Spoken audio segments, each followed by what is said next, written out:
Hey everyone, it's Ashley with Southern Sewing Company. Welcome back to my channel.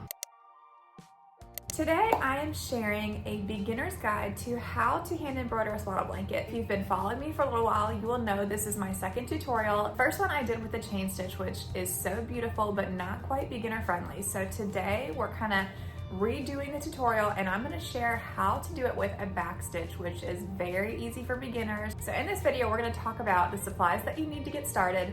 We're gonna do a quick Canva demo on how to make your name on there if you don't feel comfortable using your own handwriting. We're gonna talk a little bit about hoop tension and then kind of start to finish how to backstitch. So without further ado, let's get started. I do sell kits already put together. They have everything you need and they even come with a card that will link you to a landing page with all of the resources that you'll need. For this tutorial, you need a swaddle blanket, a skein of embroidery floss. I usually try to buy two just to be safe. Wash away stabilizer, and this is from Bro Thread. This is my absolute favorite brand, and I'll put a link below for all of the supplies that I'm using. Any kind of water-soluble pen. You also need embroidery needle, a name. I create all my names on Canva and I'm gonna do a quick demonstration on how I do those. You're also gonna need a 10-inch embroidery hoop, and I always size my names to fit perfectly inside my hoop just because I don't like to unhoop and then readjust. Let me hop on over to Canva and show you how I create my name, and then I'll show you what to do next. From Canva, we're gonna open up an 11 by 8.5 inch landscape flyer, which is basically a regular sheet of paper size, and we're gonna flip it to the side. Next, we're gonna add a circle, and we're gonna stretch this out so that the little black box that you see reads 10 inches, which is the size of our embroidery hoop. And this is just kind of a reference point so we can add our name and know how big it can be. So we're gonna add a text box, and I'm making this for baby Hughes. And then we're going to change our font. So these that you see here are my most used fonts, and we're going to use the sunflower font today. But if you're looking for a pretty script, look above because these are my favorites. From here, I'm going to stretch this as big as it can possibly go inside of this hoop without getting too close to the edge. I'm going to download and print this. So now that we have our name printed out, I'm going to use, this is a Crayola tracing pad. You can use an open window, basically any kind of light source to trace your name onto your stabilizer. So I usually cut mine probably about 13 inches. So it's big enough to fit over both sides securely on your embroidery hoop. Now we are going to trace our name. So keep in mind this stabilizer is water soluble, so once you stick it under the water, it does wash away. I do like to use a water soluble pen just for a little extra reassurance. I'd hate to do all this work and something bleed through.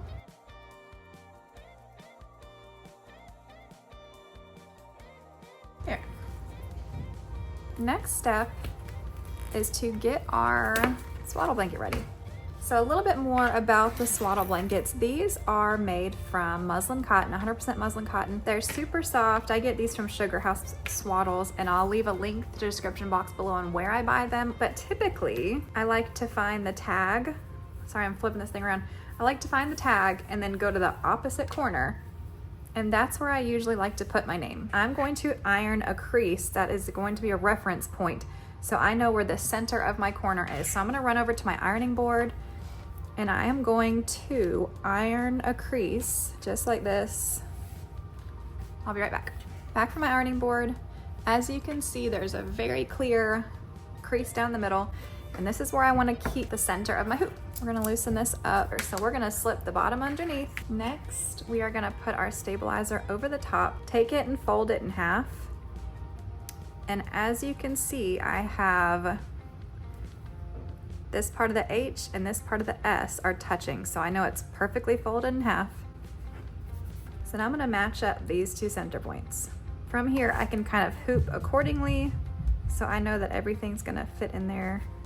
So a little bit about hoop tension. This material, it's very stretchy.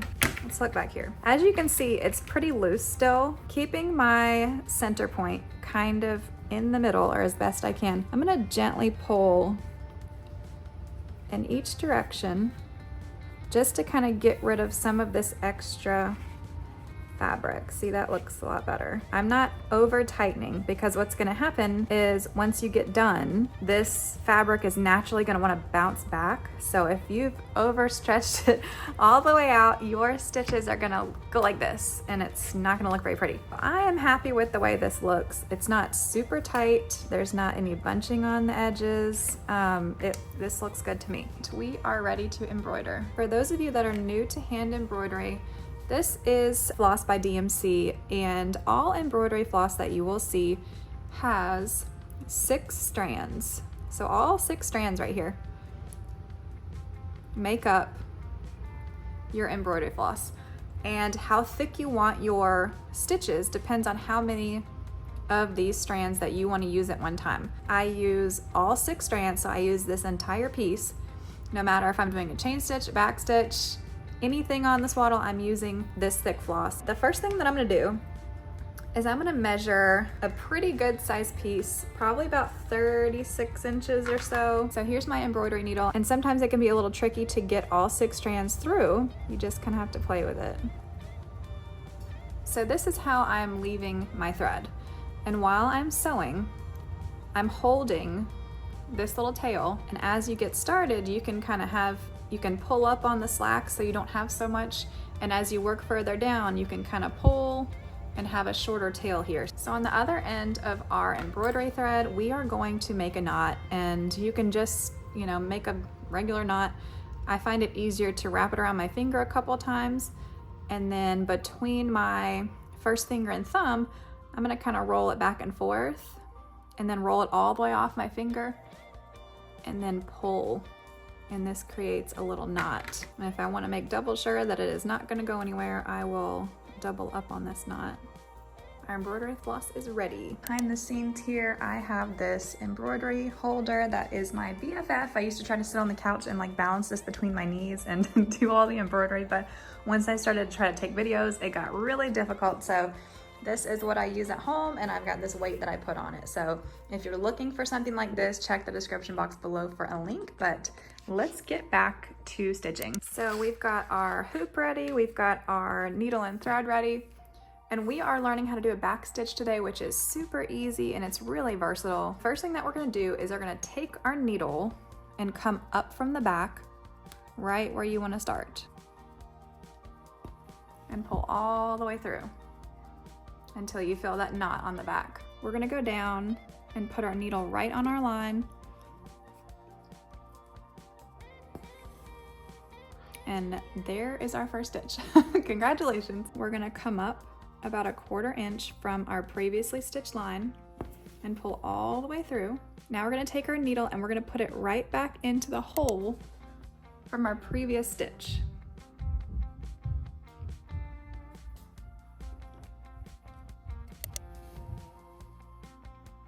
So that's the whole back stitch right there. I'm coming up from the back about 1/4 inch from my last stitch. I'm gonna pull all the way through, and then my needle's gonna go back through the hole from my previous stitch.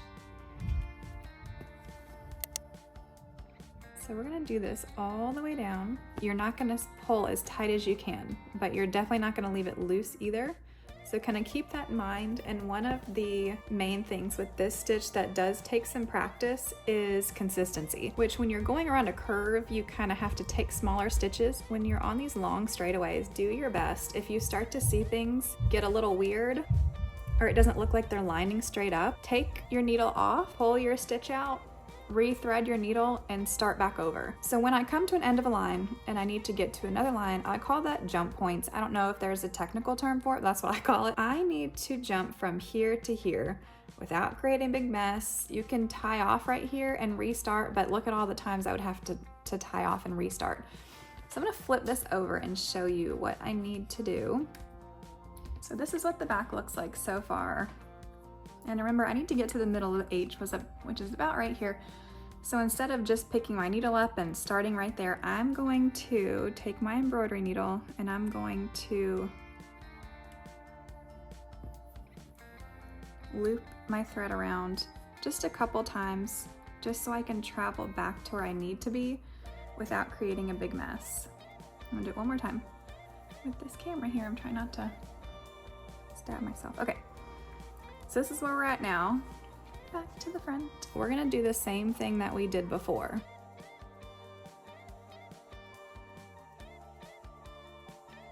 Finish with this line now, and since my thread is here, I'm gonna jump up here.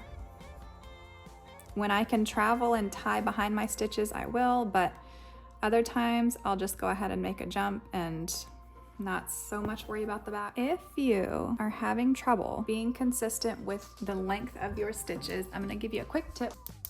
Inkten, your water-soluble pen, and a ruler. Take our pen, and we're gonna mark 1/4 inch consistent. And now I know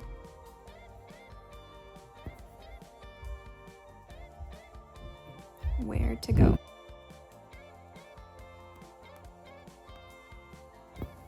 Makes it a little bit easier if you want to take the time in the beginning to kind of pre-mark all of your spots. When you get to the end of your thread, you need to be able to leave some so you can tie off in the back. Don't get down to 1 inch of thread because you're gonna regret it when you get to the back and you're trying to tie a knot. Here we are back on the back, and this is real life, y'all. It's not perfect, and I'm okay with that, but I'm gonna take my needle and I'm going to wrap around my stitches. Now I'm gonna take my thread and go right up through some of my stitches, kind of weaving in and out. And what this is doing is it's securing my thread so it's not going anywhere. I usually do this maybe 3 times, and I'm gonna tug it not super tight. I'm gonna take off my needle. I'm gonna cut this a little bit shorter. And then just to be safe, I like to take my tail and split it with 3 strands over here and 3 strands over here, and then double knot it.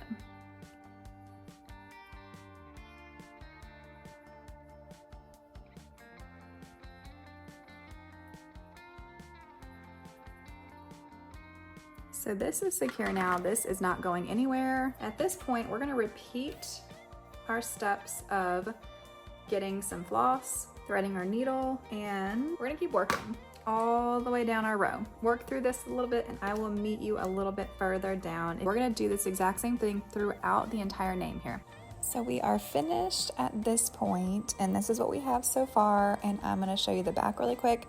Like I said, I'm not a super picky person with the back. I'm okay with it if you are. If you'd rather tie off and start at each new letter, you definitely can. It just takes a little bit longer. At this point, we're gonna take our embroidery hoop off and get a pair of sharp scissors and cut away any excess stabilizer that's on the front. Taking care not to cut your swaddle blanket, not speaking from experience or anything. So we're gonna cut this, and then I'm gonna show you how to wash it away. Using warm water, we're gonna hold our swaddle blanket and embroidery underneath, and I'm gonna use my fingers to kind of agitate my stitches and agitate where that stabilizer is to try to get all of it off. So just keep kind of running it under warm water and moving the stitches around pretty gently. Once we get done, we're gonna wring this out really well, and then we're gonna throw it right into the dryer for a gentle cycle to dry. All finished. This is fresh out of the dryer. If you get out of the dryer and you notice that it's still a little crunchy, that's what I kind of call it, meaning you still have some stabilizer left over, you can go ahead and wash for a second time and dry again. But this is the final result. Thank you for following along in this tutorial. Please feel free to leave comments and questions, and I am here to help. You can tag me on Instagram at Southern Sewing Company. Thanks, y'all.